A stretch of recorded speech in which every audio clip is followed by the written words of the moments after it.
Alrighty. Oh no, what do you do to my, why? Anyway, y'all haven't noticed Bill Cooper, or William Cooper, whichever one you want to call him. He is the first one that I can, recollect, whatever the word is, that they say is the first one to bring out the Illuminati and Freemasons and stuff like that. He was the first one to get it. So, there we go. I hope this works. Let me see how bad it looks on the back. So he's the first one. That looks fine. I can handle that. Alrighty. So, to me, if you need a earthly hero, then I do believe that he would be an earthly hero. Oh my God.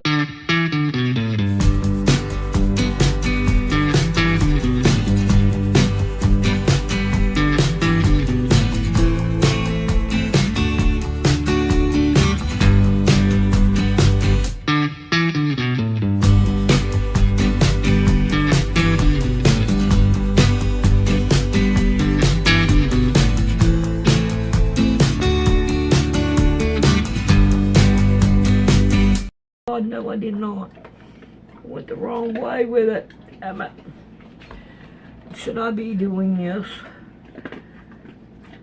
Alright. That will wash out when I wash it. Which I gotta wash it because Mama Cat has most definitely tick all over it. There's cat hair everywhere on it. And I don't know if those people were allergic to cat hairs or not. There ain't much I can do about it, you know. But, however, I believe we're starting to work our way down. Let's not do that again.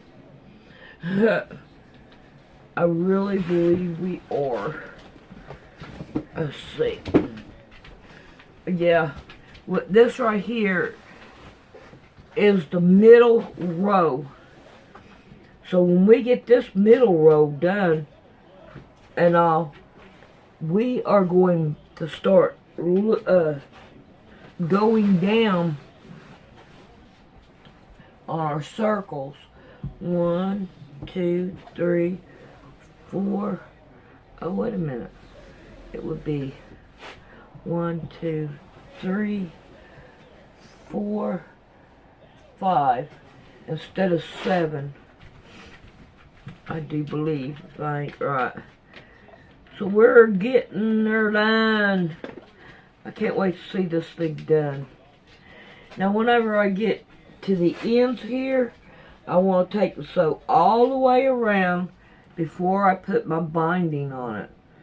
And then that way, when I go to cut this off, these right here will still be on here.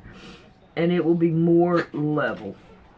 Alright, let's see what we can do about doing some more if Mama Cat will let me. I do not advise you what you should believe or not believe. But I do advise you that we all need to learn as much as we can about everything that we can, because one thing I have learned in my life is that most of what we have ever been taught has been a lie.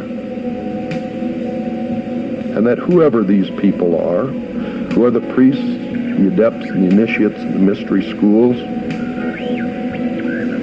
they are in control and they are shaping the future, and that future will affect all of us, so we had better learn as much about them as we can. One of the brilliant things about Bill was that he was able to fluidly switch between when he was reading to when he was commenting, so that sometimes it was imperceivable. He had such a fantastic grasp of the English language that he could speak to you almost the same way that these ancient texts did. The very word secrecy is repugnant in a free and open society. And we are, as a people, inherently and historically opposed to secret societies, to secret oaths, and to secret proceedings. For we are opposed around the world by a monolithic and ruthless conspiracy that relies primarily on covert means for expanding its sphere of influence, on infiltration instead of invasion, on subversion instead of elections, on intimidation instead of free choice, on guerrillas by night instead of armies by day. It is a system which has conscripted vast human and material resources into the building of a tightly knit, highly efficient machine that combines military, diplomatic, intelligence, economic, scientific, and political operations. Its preparations are concealed, not published. Its mistakes are buried, not headlined. Its dissenters are silenced, not praised. No expenditure is questioned, no rumor is printed, no secret is revealed. And so they ordered his execution. It was actually ordered by the policy committee of the Bilderberg Group in The Hague in Geneva, Switzerland, and was carried out by agents of the secret government in Dallas. The man who actually administered the coup de grace was the driver of the car, William Greer. We have a film in beautiful living color that you can actually see with your own eyes William Greer turn with an assassination pistol in his left hand and shoot the president point blank in the head over his right shoulder. It's incredible this has been hidden from the public for all these years. But the same film has been shown on television for all these years, but they've always zoomed right in on Kennedy and cut the driver out, so you can never see it. It's the Zapruder film. It was never shown to the Warren Commission. They never saw it. By this time, Bill had become a popular lecturer, author, and radio show host. His shortwave radio program, The Hour of the Time, could be heard 5 nights a week throughout the world. It was an event. It was always exciting, waiting for the hour of the time to come on, turning on your shortwave and hoping that that night that the propagation was good across the airwaves. There was an anticipation for the hour of the time coming on. I love the intro music.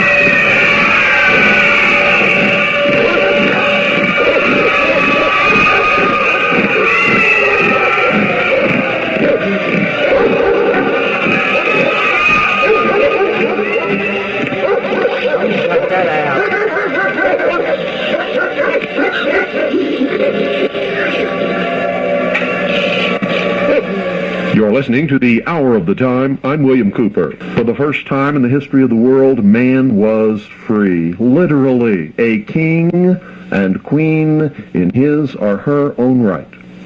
Over the years, that promise has extended to many other peoples. That promise eliminated slavery. That promise has caused poor, unhappy people living under tyranny all over the world to set their eyes on the shores of this country, with only one thought in their mind: to get here however they had to get here, and even if they had to die in the process, in order that they could also be free. And so why, ladies and gentlemen, are we so eager to give it away for some imaginary new world order under a United Nations charter that it will do away with war forever? If you believe that, if you really believe that and you fall for that deception, you'll be so sorry for the rest of your lives. He had such a way with radio, really took you back to, I think, the pre-TV days when people used to sit around the radio and listen to it. That's what would happen in my living room. friends would come over and we'd listen to Bill Cooper, and there was a certain nostalgia to it, but the fact that he was dealing with all of these current events and things that were happening right before our eyes added more drama to the whole situation.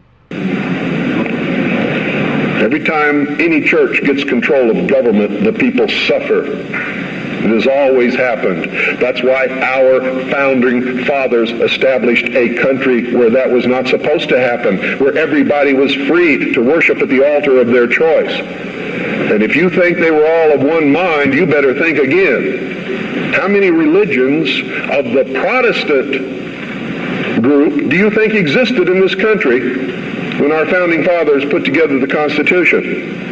Over 1,500 different groups, all claiming they were right, teaching a different dogma, quoting scripture to justify what they said, and everybody else was going to hell. So don't give me this Christian nation bullshit, because that's what it is. This nation reflected Christian values because the people who made up the government in the early days were Christian, but none of them agreed with each other, and they still don't today. Bill married, had children, and continued his life as a messenger by creating a large global civilian intelligence gathering organization called CAGI. Now, CAGI stands for the Citizens Agency for Joint Intelligence, and it was Bill's research gathering arm of his whole operation. His principal idea behind CAGI was to get a whole group of like-minded researchers and individuals, patriots in the U.S. and throughout the world, really. At one point, the Citizens Agency for Joint Intelligence was the largest civilian intelligence gathering organization in the world. And the one thing about CAGI was that it wasn't a secretive society like the FBI or CIA would be. It was an intelligence gathering organization with the idea of putting this gathered intelligence out to the rest of the world. During the late 90s, Bill's outspoken disposition would find him harassed by government agents who kept watch on him in Arizona and tried desperately to keep him quiet by accusing him of federal violations, including tax evasion and bank fraud, that to this day have yet to be validated. Essentially, by July 98, I was moved here with Bill to conduct full-time research into the mystery schools and secret societies and the government protocols in general. I was in the next town over running some business errands and came back, and he came rushing out to meet me, and he said the federal marshals were just here. I said, what? He said, yeah, they came up and they said they were going to serve me with charges. Well, he countered him with the jurisdictional issue, which he is probably the expert on, or was the expert on, and is on the website. Because then they, as in federal government, started pulling goofy stuff. Agent Fillerup was an FBI agent out of Pinetop Lakeside. Agent Fillerup showed up one day, this is just a couple weeks after the federal marshal initial visit. We were out in the backyard barbecuing, which we often did. He got out of his Bronco and said, oh, I just want to talk like old friends. And basically we told him we knew he was full of shit. And, well, let me just hand you this envelope. And he's waving it. No. And we were still barbecuing away, and he was still out the side of his vehicle there, and he goes, well, I'm going to come on up. And Bill told him point blank, do not come up here. You're not welcome. I'm not talking to you. You go back and tell your bosses that there's not going to be another Waco or Ruby Ridge in this country. And this time you guys, and this was his own words, you stepped on your dick. And he got back in and back down the hill. He only had about a year. Basically had a timeline to bring Bill in on these trumped up tax evasion charges and bank fraud.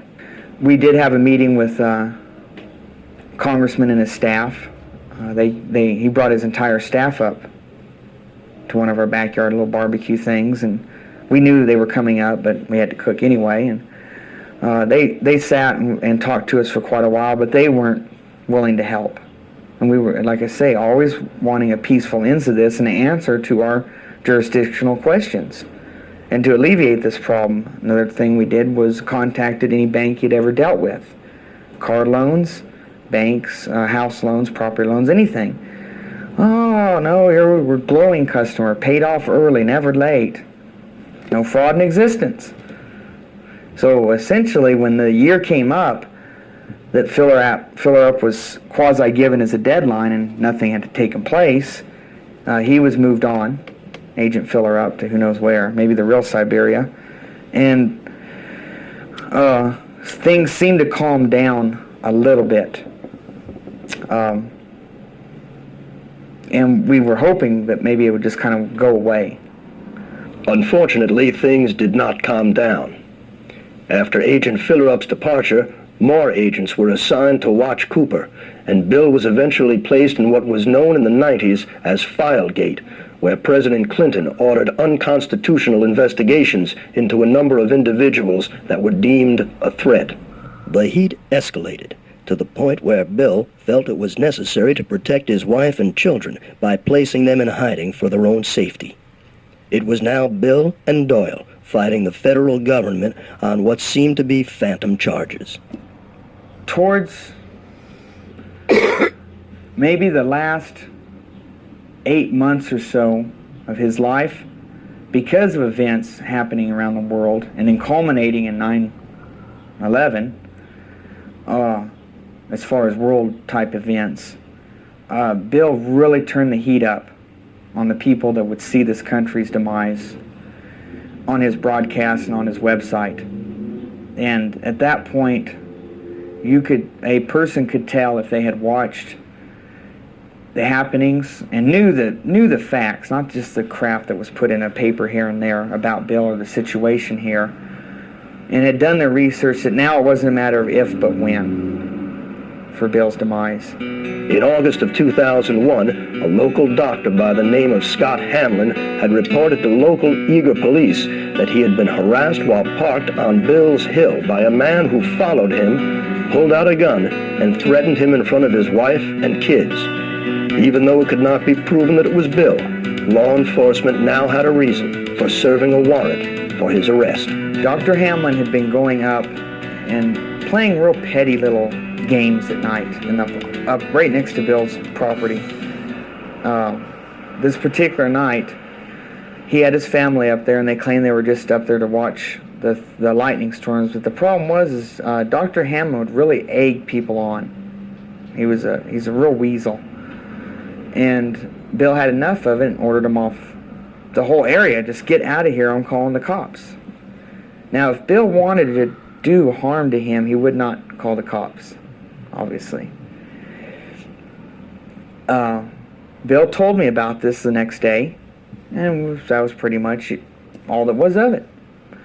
The first warrant was served on September 11th of 2001, but was postponed. It would not be until November of 2001 when the police would finally make an attempt to raid Cooper. Cooper's broadcasts at this time had already been looking into the federal government's compliance in the events of 9/11. One of the things that makes everybody wonder why Bill's life was snuffed out in 2001 was because in June of that year, Osama bin Laden, who was a relative unknown at that time, Bill had been following the news and found a lot of curiosities and went on the air predicting that there would be a major attack in the United States and that it would be blamed on Osama bin Laden, but he was literally the scapegoat that was being used, not truly behind the attacks. So that, I mean, just a few months before the events of September 11th, and then of course Bill's life cut short shortly thereafter. Supposedly, a CNN reporter found Osama bin Laden, took a television camera crew with him, went into Osama bin Laden's hideout, interviewed him and his top leadership, and he came out and told everybody, within 3 weeks, Osama bin Laden is going to attack the United States and Israel. Now, don't you think that's kind of strange, folks? You see, because the largest intelligence apparatus in the world, with the biggest budget in the history of the world, has been looking for Osama bin Laden for years and years and years. and can't find him. Some doofus jerk-off reporter with a camera crew waltzes right into his hideout and interviews him. And I'm telling you, be prepared for a major attack. But it won't be Osama bin Laden. It will be those behind the New World Order. I wonder what Osama bin Laden's targets are supposed to be. And if they don't, if this doesn't materialize in the next 2 or 3 weeks, it will eventually materialize because they haven't succeeded in getting the guns out of the hands of the American people, nor have they succeeded in taking our freedoms away. And so I can tell you with a certainty, they must do something terrible in order to stop this backlash and regain the sympathy of the mass herds of sheeple out there. Bill heard the commotion out here, just the ruckus, because the noise that comes up the road being so rough and stuff. He assumed, I guess, that it was typical high school partiers because they leave their trash and stuff out, and the local property owners all around us had come to us and asked us to run them off because they were destroying gates and fences. He came out, got in his truck. His truck was always parked right out in front of the house there, right past the driveway. He came down here, and then at that point, he came down to go to this other end of the street, which is right down there. You can see the sign and the gate. Okay, that's where they parked, and that was real common for the high school children and people making noise and throwing trash around and stuff to do. They would park down there. That particular owner owns the rest of the 40 acres down there, and he was particularly perturbed because they would vandalize his fences and cattle troughs. Bill proceeded up this road to this cul-de-sac here where the truck was parked. It was unmarked. No one was in uniforms. They did not identify themselves. That was it. They had said that in their briefings the very next day. They were parked here. They intentionally had a vehicle with an incredibly loud stereo system, and they made a lot of noise themselves, hooting and hollering. Bill came down and told them, this is based on the law enforcement people that told me this, that were involved that night. Bill told them if they didn't leave, he was calling the police, and they shunned him on. So he then turned around to go back to his home up there and call the police. Right here out of this juniper was a spot I was told by law enforcement officials that the first deputy came out right at Bill's truck because he was cruising along slow. And this is the point where Bill knocked him off sheerly with his arm, not ran over anything. That guy basically just landed on his butt because Bill hit the gas. So he made this little curve here, and this is where he stopped. At this point, according to law enforcement officials, from their briefing and then plus people on site right then, when he stopped, one more person approached the vehicle, but not running. And that's when he did the open hands thing and a sign of, like surrender or whatever. Based on the law enforcement people that told me this, told them if they didn't leave, he was calling the police, and they shunned him on. So he then turned around to go back to his home up there and call the police. Right here out of this juniper vehicle, he's avoiding him. He comes up on this bank. It was testified as that by the law enforcement reports, as well as the evidence on his vehicle. That is what happened. The exhaust system was tore off the bottom. He then proceeded right there past the small elms and the driveway to the front of his yard. I was told by the law enforcement officials that were on site and ones that had to come up afterwards and get a briefing so they knew what went on roughly, because public was obviously going to be coming to try to come up here, and news crews and all whatnot. They had put out that Bill is not to be let back in that house alive. It was premeditated. It was put out, Bill will not be allowed back in alive. Right here at Bill's home is where he pulled up. His front of this vehicle would be towards me. The other vehicle was parked with the front towards the other end of the street. Bill ran around the back of his vehicle, which would be towards the driveway. He then proceeded across his yard. This is when the shooting began, according to their reports. At that point, Bill is approximately halfway in the yard and still running with his back towards him. They claim at that point he began shooting, which was with his right arm just thrown backward, haphazardly pulling the trigger of a .38 snub-nose Smith & Wesson. Bill was supposedly shooting backwards like this, which would be back towards the street in reality, that direction.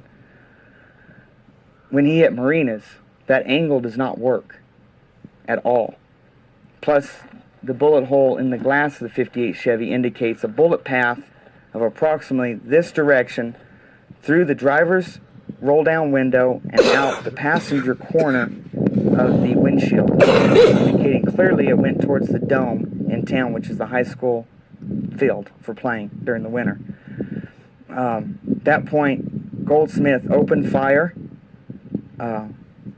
hitting Bill several times. Bill fell down right where the porch would start, and the dirt would meet the concrete sidewalk. Next to the planter, you can just slightly see raised on this side favoring me from the front door. That's where he fell. And according to them, they quit shooting, and he was dead. An Apache County Sheriff's deputy is in the hospital after being shot in the head by a so-called militia member. Now, what we know is that militia member is dead. Our Gary Harper has the very latest on what's going on with that story. Gary? Marty Scott, this all happened in a little town called Eager, Arizona, which is just on the eastern side of the state of Arizona. It's almost on the border of New Mexico. This is what we know so far. Sheriff's deputies, we understand, were trying to serve some type of arrest warrant on a man by the name of William Cooper. He's also known as Bill Cooper.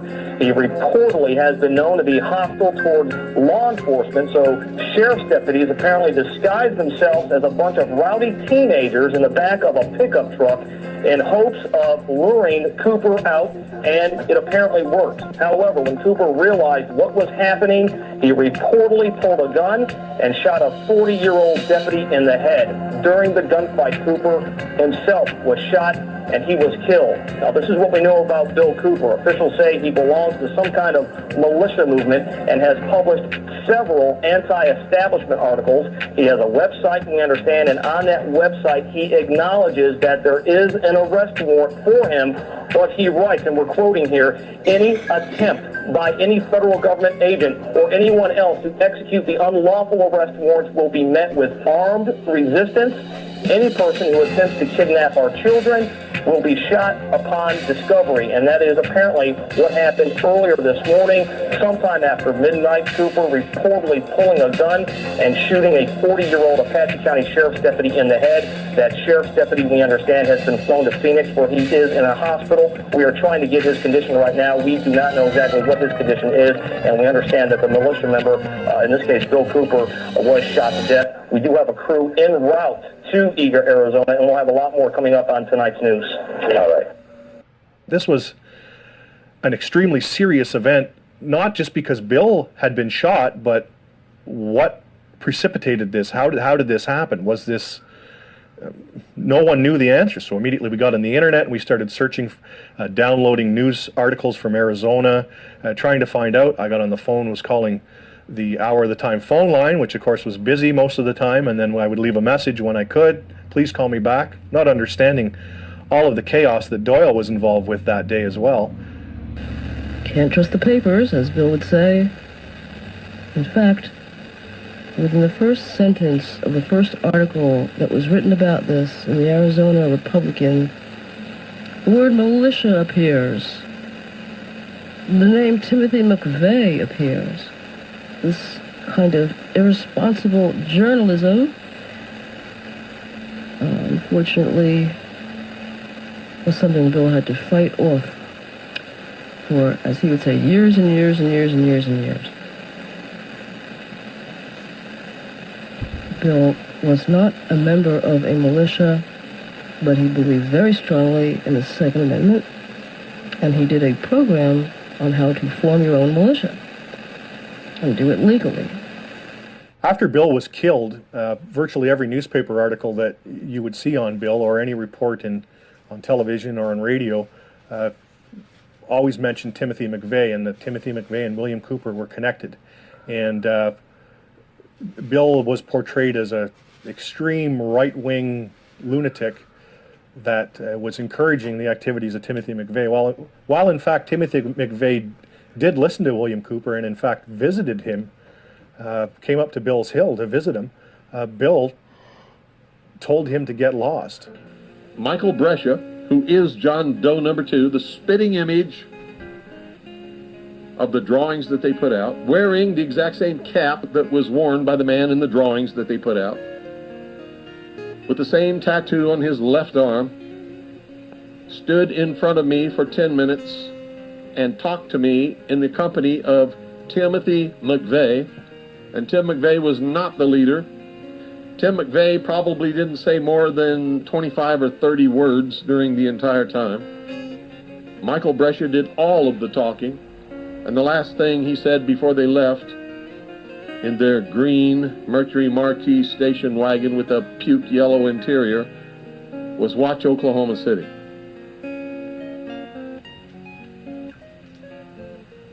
If anyone was in charge, at least on that day, it was Michael Brescia, John Doe number 2, not ever Timothy McVeigh.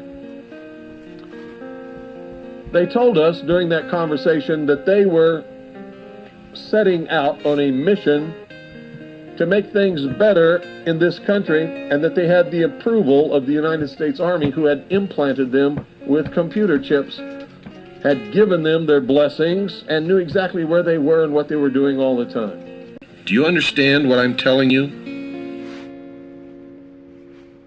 In a study, ladies and gentlemen, of mind control and psychological warfare, it is not enough to simply review the latest technology of coercion, the most recent gadgetry and techno-junk littering the hardware and supply depots of governments and so-called cults.